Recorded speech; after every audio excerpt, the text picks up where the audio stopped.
Hey there, it's Andrea, and welcome to the Voice of Influence podcast. Today I have with me Joanne Stadnik. She is the CEO of Voyage Healthcare. Joanne, I Uh, am so glad to finally get you on the show. We've been talking about doing this for a while, and here we are. yeah, it's time, right? It's time. Joanne, can you tell us what Voyage Healthcare is, what you guys do? Yeah, so Voyage Healthcare, kind of good news. We are celebrating 70 years this year of being in business, and we are one of the largest multi-specialty clinics in Minnesota that is still independently owned, which means we're owned by the physicians, and it is a rare thing these days, but it's fantastic. And that has always been my passion is to keep independent practices independent and help our others in the neighborhood too that are independent. We have 5 clinics. We're in Crystal, Maple Grove, Osseo, Plymouth, and also have a Center for Women's Health. Currently, we have 34 physicians, Okay. 18 advanced practice providers, 230 staff, and we used to have, until COVID hit, 30 to 40 hospitalists that we had in addition and lost that contract. But they were a real robust part of our team, and things definitely have changed, but we have remained strong and Right. viable in the marketplace. And hospitalists, they focus on providing care inside of the hospital. So I'm Correct. assuming that when COVID hit, they just said, "No, we're not gonna do anything outside." Is that kinda what happened? Yeah, the hospital changed the way that they wanted to do business and eliminated that contract. So not only were you dealing with COVID, but then you had the loss of these fantastic providers. And that was an unfortunate situation, but we still made it through. But it was a heartbreaking situation in addition to having COVID to deal with. Yeah. Yeah. You'd mentioned the concept of being an independent provider, independent from hospitals. Oh, my husband has he's an independent provider of physical therapy. They have a few clinics, but they are independent as well. But I'm curious from your perspective, why do you care about this idea of being having an independent clinic? This one's easy for me because I have an independent nature. In addition, the interesting part about independent practices is the patients need to understand that when you have an independent provider, they can really manage your care the way they want to. They are not controlled by anyone else. And being a multi specialty, you get the best care. You can talk to the rheumatologist that's right down the hall. You can talk to an internal medicine doctor. They have an internal network to take care of you. Mm, And you are a name. You're treated like family. You are not a number. And that has to be an option for providers to be able to provide excellent care. I'm not saying systems don't. It's just that you have much more control over how your patient is run through a system. mm, And I thought for many years, uh, independent practices are not promoted. You know, your job is to go into a system, and they kind of teach this through school when they're coming out. So when someone hears about an independent practice, they're like, what is that? Oh my gosh, I'm going to own a business. And physicians, that's kind of a concept. But the thing is it was the way it was years ago.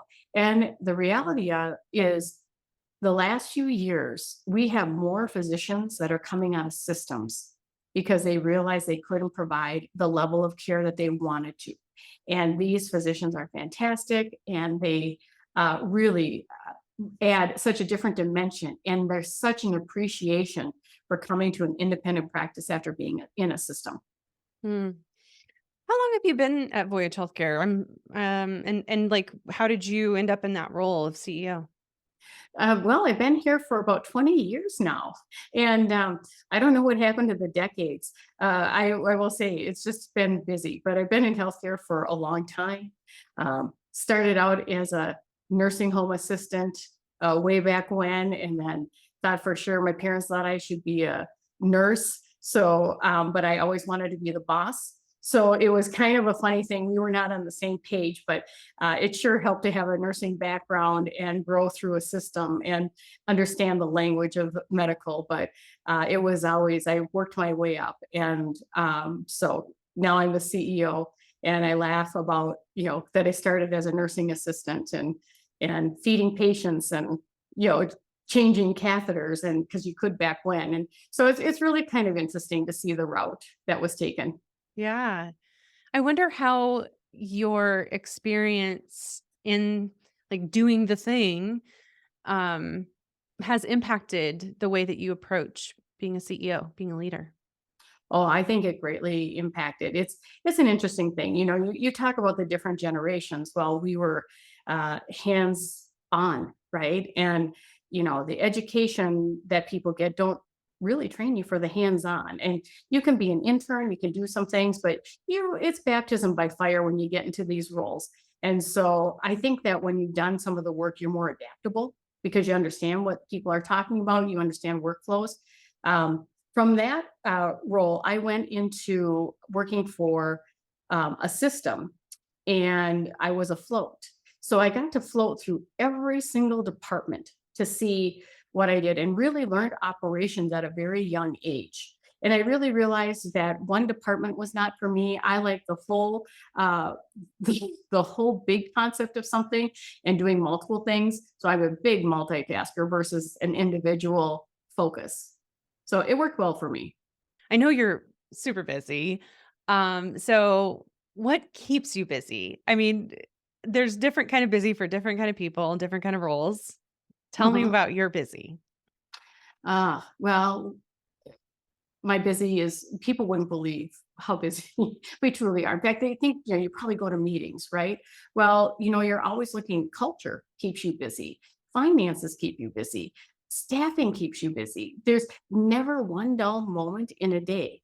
And I think we all drink from the fire hydrant, but having a place of this size and any manager who is managing multiple people, when we talk about physicians, there's 34 physician personalities, there's 18, there's 278 people with the way they think things should work. So it's a real interesting process, and that is what keeps me busy. People keep me busy.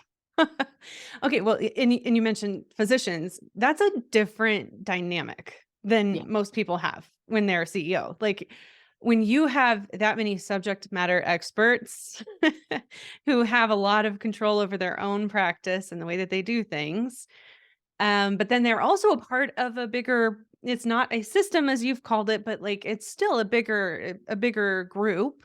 They're still a part of something else beyond themselves. So, I mean, what have you learned about how to interact with physicians and when it comes to providing leadership?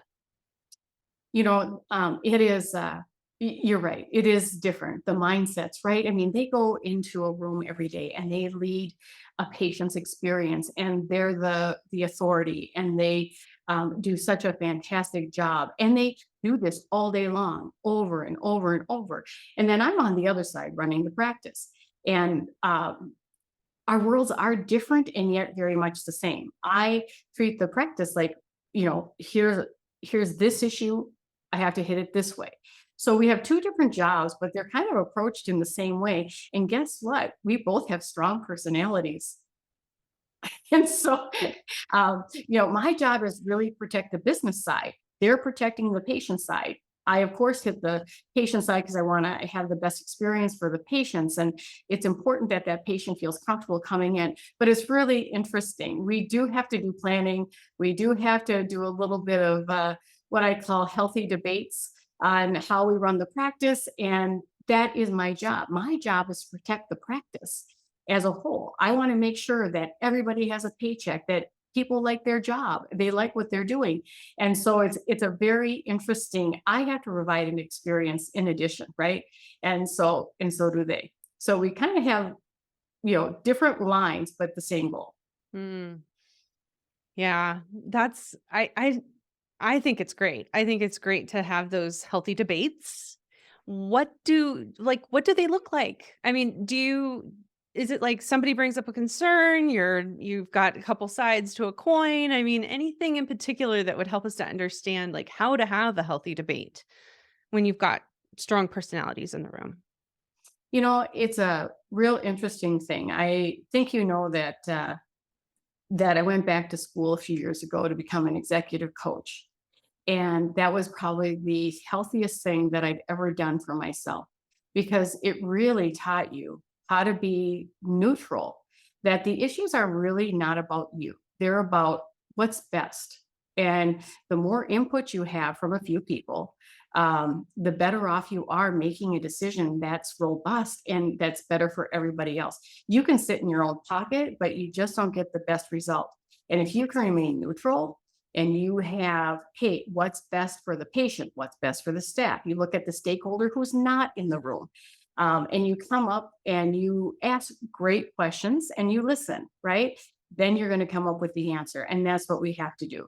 But of course, people have their personalities, they have their hypersensitivities, they have those other pieces. So the thing that I've learned is really how to neutralize that and try to get us all on the same page instead of everybody going in their own direction. And we all know herding cats is a little bit tough. Sometimes those meetings in the room get a little bit tough, but that's what I really try to focus on. And I don't take it personally anymore. I think that at the beginning of the career, yes, but not now. Be mad. It's okay. You can get mad at me. I'm okay with that, but let's get to the final answer and let's make it fantastic. Hmm. Yeah, I really appreciate that. I think that a lot of people need to hear it's okay for you to be mad at me. Oh yeah. It's okay. It's good for other people to hear that you're okay with that and that they can be okay with that too. Yeah. You know, it's an interesting thing trying to please a lot of people, and you realize that I'm going to do the best I can, but I can't please everybody. Yeah. Have you ever has that ever been a hard thing for you, that desire to please everybody? You said earlier maybe, but, I'm wondering just even I feel like there's some people who have a little more tendency towards wanting to people please, and then there's other people who I guess I'm wondering how where you fall on that just kinda naturally. It is in my nature to want to be liked. It is not in my nature not to want to be liked. So, that is something that I had to grow into the A-OK. And I think that there's that continuum of learning, and you have to take the pot shots along the way to get stronger, because it is not like I've always had this saying where, yes, come on into management if you really want to know what it's like. And everything that you have said about a manager will be said about you. Yeah. It doesn't matter. So it's an interesting thing that everybody thinks they can do it better till they get in it and realize how tough it is.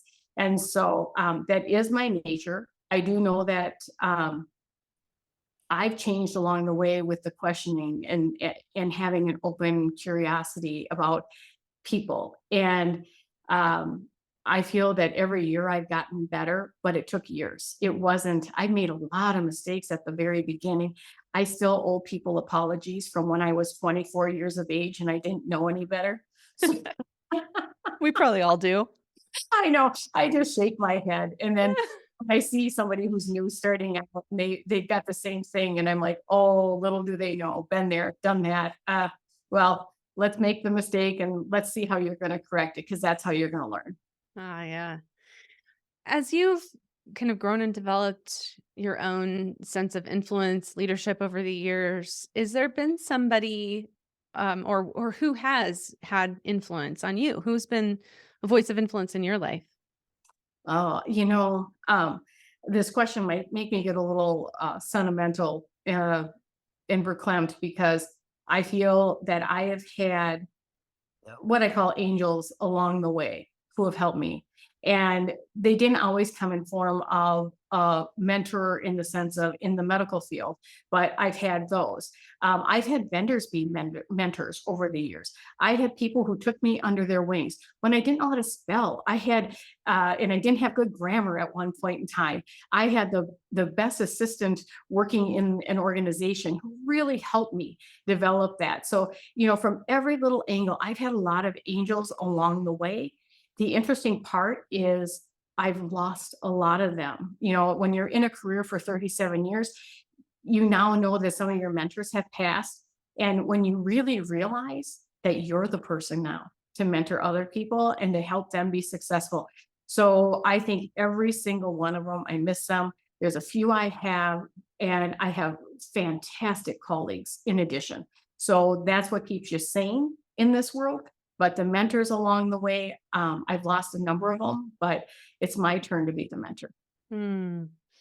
Well, that segues so beautifully into a question I have for you kind of later, but I'm gonna pull up to the front, and that is, like, what kinds of things do you want people to know when you're mentoring them? And let's say in particular managers.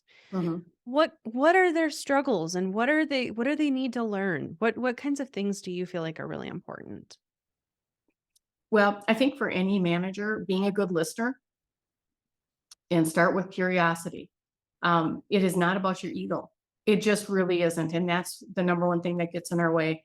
And starting from positive intent, I think people are tired of me saying, let's start with positive intent.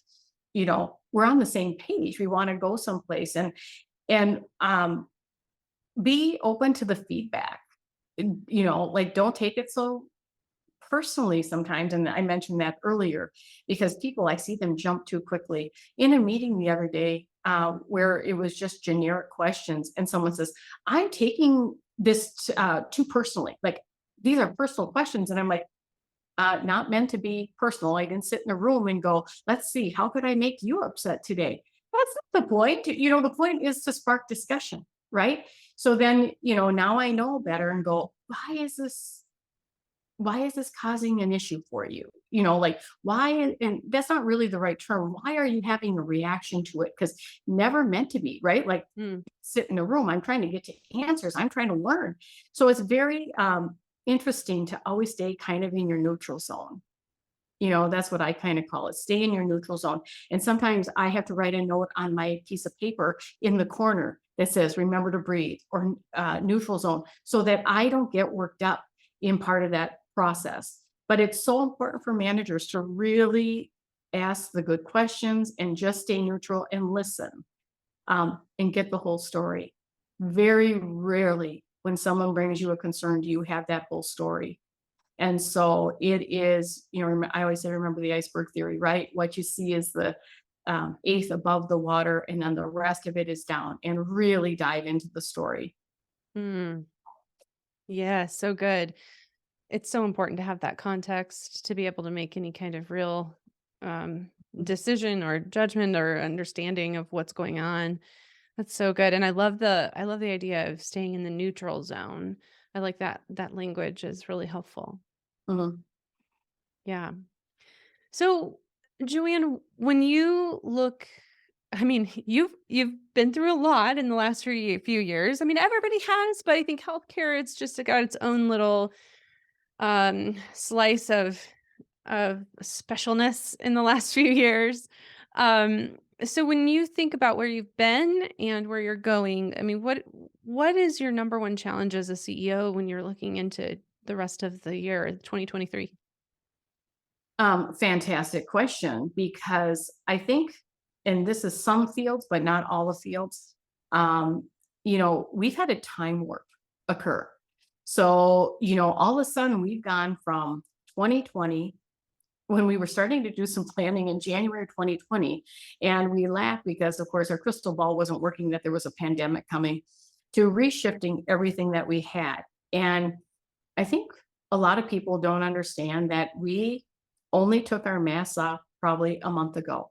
Hmm. CDC guidelines were that we should not do this, and everybody in the world was kind of living this other world. So, medical was in a different world, and people were just tired, and patients were getting angry that they'd have to wear masks, and we're still under certain guidelines. So we've had this time warp for 3 years where the world didn't kind of, became very contentious, which it's, and I would argue just a little bit, side note, that when someone has the flu, I want them to wear a mask, especially if they're sitting next to somebody who might be pregnant in a waiting room. And so the argument could be made that maybe we learned some things about keeping people healthier. And when you come to the doctor's office, maybe it wasn't such a bad thing to do. So, just a little take on that.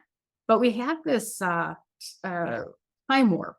And right now we're resetting and refocusing and trying to refresh and get back to where we were in 2020. And just this time thing went by. And so if you pull out the notes from 2018 and 2019, you're like, "Oh, still on that action plan." So, and now we're going to do it differently. So Yeah. was, the whole thought was to do this a little bit differently and a little bit better. Hmm. Because we've had this reset, we had this opportunity to reset, and we did learn a lot of things through it. And if you're probably going to ask me, what did we learn through it and what did we do differently? Is that going to be a question? Because Of course. Of course, I'm wondering that. so one of the things that we looked at is, kind of tore our house apart a little bit, right? And when you have a staffing shortage, right? That's what happened. A staffing shortage just occurred in a big, big way. And so we had to look at how we were going to rebuild it. And we want to rebuild it in a way where the employees had more of a voice. That was one thing before we started kind of working on it, but we thought, you know what? How are you going to bring people back together that are kind of extremely tired and burnt out and not able to take time off? So we brought in a firm and we adopted their framework.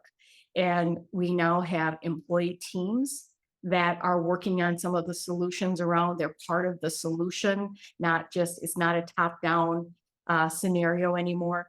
Um, and we're surveying and we're checking in and we're starting with positivity in our meetings and we're doing things differently to try and rebuild. And our family got messed up and segregated. So now we've always had that family feel, but now we want to keep that family feel and make it stronger as we move forward. And why did you feel like it was important for, um, employees to have a voice? Like, why that in particular? Well, I just, we're at such a different time frame than we were before. And being an independent group, it is important. Part of that is if we have a strong voice, the staff should have a voice too in how they want it to work. They're part of the turnover. They're the solution to all the pieces that are going on, right? They have the answers. Again, back to way back from the beginning of what we started talking, it's a collective, it's collective mindset. Now, the flip side of that, what didn't work well, or what doesn't work well, I should say, is that when we can't do what they want, they think we're not listening. And that's not true. Mhm. You just can't do everything. And so it's made, I think, I see it taking hold more and more, and it's getting better and better. And people are like, "Hey, this is the way we're doing things now." And it's getting traction, but there's early adopters, there's late adopters. Not everybody's always excited about change, right? And that's all we've dealt with the last 3 years is high change. Mhm. It's a lot, and you're right. That is the response of a lot of folks when they feel like "Oh, good, I've got a seat at the table." A lot of times, and I honestly, I call it a maturity situation, a maturity issue. Mhm, That then those folks sometimes feel like they should get what they want. mhm. And that's not what having a seat at the table is. Having a seat at the table means you get to be a part of the dialogue. It means you get to influence the decision, not that you get to make the decision. Yeah. And it's a learning process, right? This Yeah. is new, and so we're going to just continue to grow and mature. But I see it really from where we started to now, really starting to make a difference. Oh, And I yeah. see what the next 2 years bring.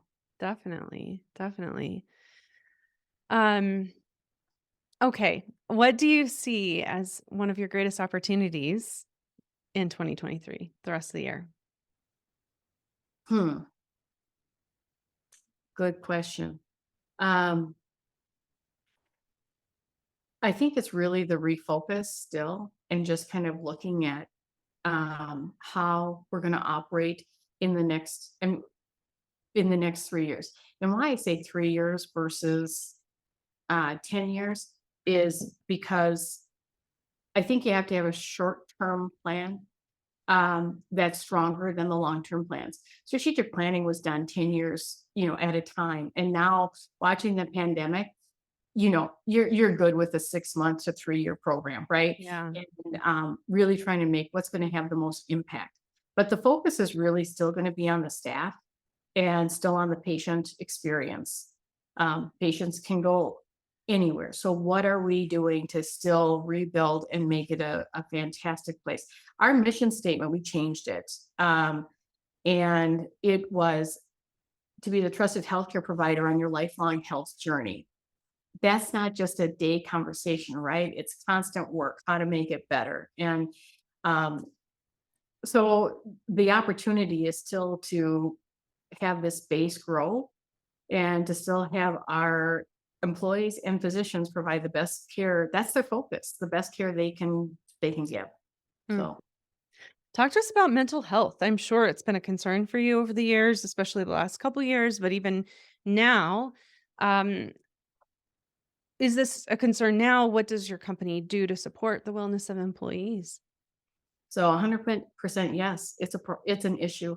I always say if people think they're normal after this, they're not, but it is, including myself. I look at things a little differently. You have the hybrid workforce. You've got people on the front line. You've got back to just masks, wearing masks, no wearing masks. So it's all over the board and everybody has an opinion. And so, and kind of the isolation and just the difference and not being able to take time off was just, it's such a mind game for people. And so, yeah, mental health, I've seen it just jump off the charts. Um, More so, maybe it was always there, but it was just exposed more.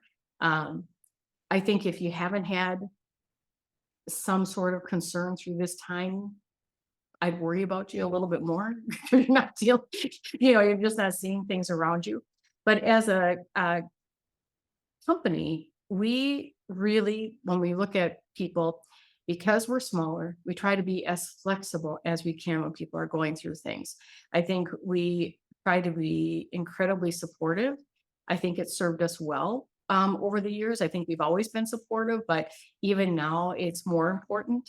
Um, we did not, we weren't able to give people time off and they're always burnt out. So our board of directors stepped up and, we were going through a computer upgrade. We knew that, to go through that's just kind of a real tough time. We actually gave the employees the day off. We just said, you know what, here's a day, it's on us, take some time off. I know one day wasn't enough, right? It wasn't, but it was something. And, also when we did it over the Thanksgiving holiday. So, a twofer. And we were pretty excited about that. Added in, one extra day on a holiday, just to enjoy with your family. Again, I know it's not much. I know people want us to do, but it's still a lot for our company to do. And back to, implementing the committees, giving them a chance to be heard and giving them a chance to drive some of the things that are going on around here. So um, we continue to see things come up through mental health. I will say that um, it's been a very hard time on some of the situations because there's that component added in and that the people are stressed. But overall, I think that we're trying to address it. And actually some good news is that we've been able to hire some people. We restructured just a few things. So we see our data that people are getting more time off. And that was some of the things that have to happen. And then, of course, you don't live in Minnesota, but you might be aware that we've had the worst winter in our entire lifetime at this point in time, as far as length of time. It is still not nice out. It is now, That's tough. and we've only had 3 days over 60. So, now it's time where nobody wants to work now. I mean, we've only got this is going to be a 3-month deal, so you want to get outside and get some vitamin D. But it was a tough winter on people. So, Mm. Mm. Um, when you're looking at employee performance, what kind of system do you have set up currently for that? And yeah, what does that look like? well, fantastic question because during the pandemic, we stopped all reviews. And it was because no one had the time. Back to all hands on deck. The managers were helping out on the I floor. get it. So then all of a sudden you're like, there's not enough hours in a day. And, we found over the years that not everybody likes feedback. Imagine that. Hmm. Uh, so we have now started implementing rounding again. So it was kind of informal feedback, and we try to do on the spot feedback right now. And we're actually working on how are we going to do this differently and better, and not make it so time consuming. What's the best way to Mhm. streamline it, make it more impactful, give you good feedback. And but right now we're doing the rounding. The reviews are going to start next year, but we don't know what our system looks like going forward at this time. Yeah. Yeah. I mean, we're definitely hearing that those micro check-ins are the most effective, and Yes. it does feel less like this dramatic kind of feedback when it's a check-in, and it can be, "How you doing with this? Here's an idea for that." It doesn't feel quite as, I don't know, feedbacky. Yes, and we look at performance for a whole year, and we do it once a year. Yeah. So before you always got increase based on the time of your review and how that went. It was much more formal system. Well, we do it once a year, and we do the check-ins throughout. I mean, it's still into account, right? It's Yeah. your year's worth of performance, but it's just done differently.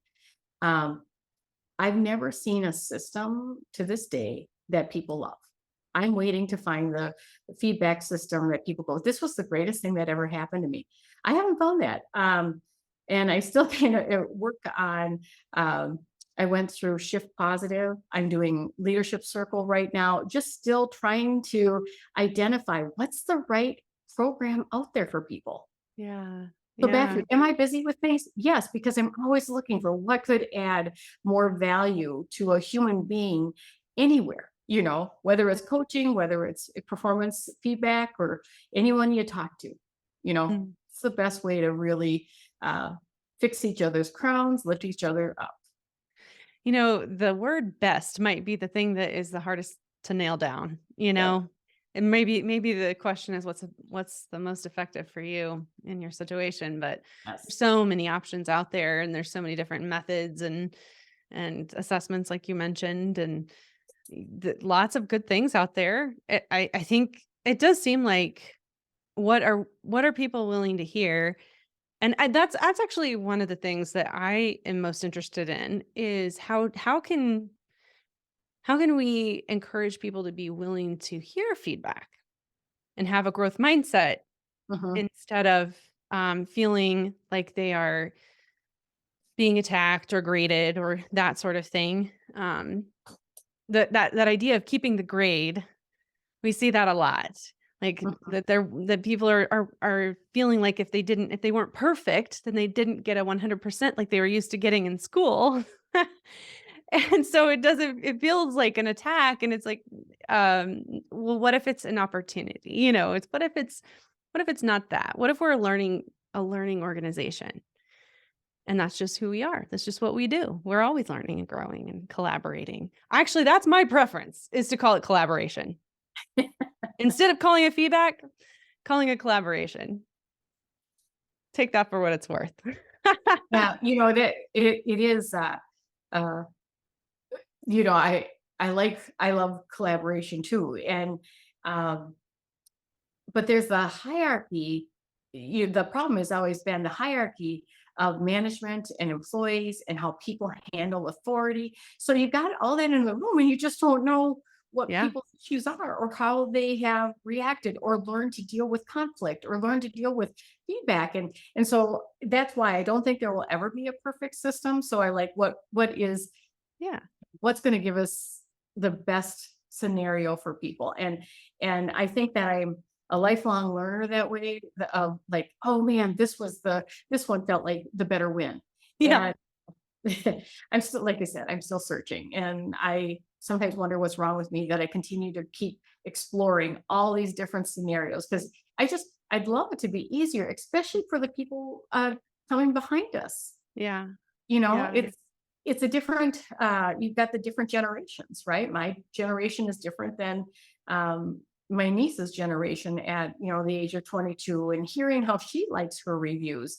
And so you still get feedback from people of different ages, and everybody handles it differently. Mhm. Mhm. It's true. It's very true.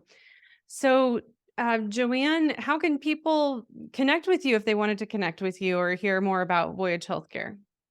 So you can always go to the website, voyagehealthcare.com in Minnesota. Or if you want to reach out to me personally, it's Stadnik, my last name, Stadnik at min.net, minn.net.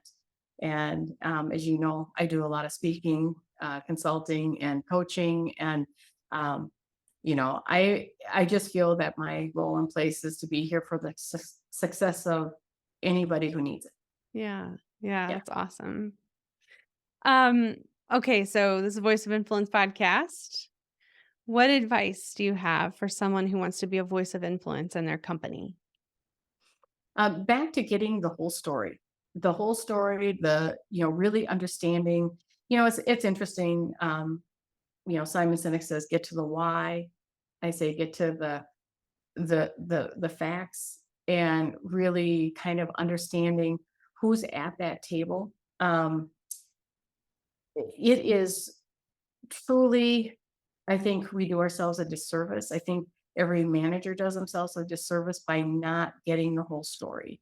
And I realize most of the fires we put out are because people are jumping to conclusions, right? Bad exercise. Don't do that.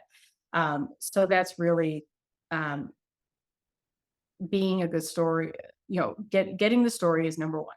Then learning from that feedback, and then really making a plan of how you're going to deal with this. Don't just go in there without a plan when you have to deal with conflict. It's really something to sit there and really try and think about all the different avenues that you kind of need to hit before you have a conversation with someone. Hmm. So And true. ask questions, the right questions, right? That is the key. Asking the right questions. Yeah. Yeah. Well, thank you so much, Joanne. It was lovely to visit with you today, and thank you for being a voice of influence in your company and for our listeners. Thank you so much. Have a good day.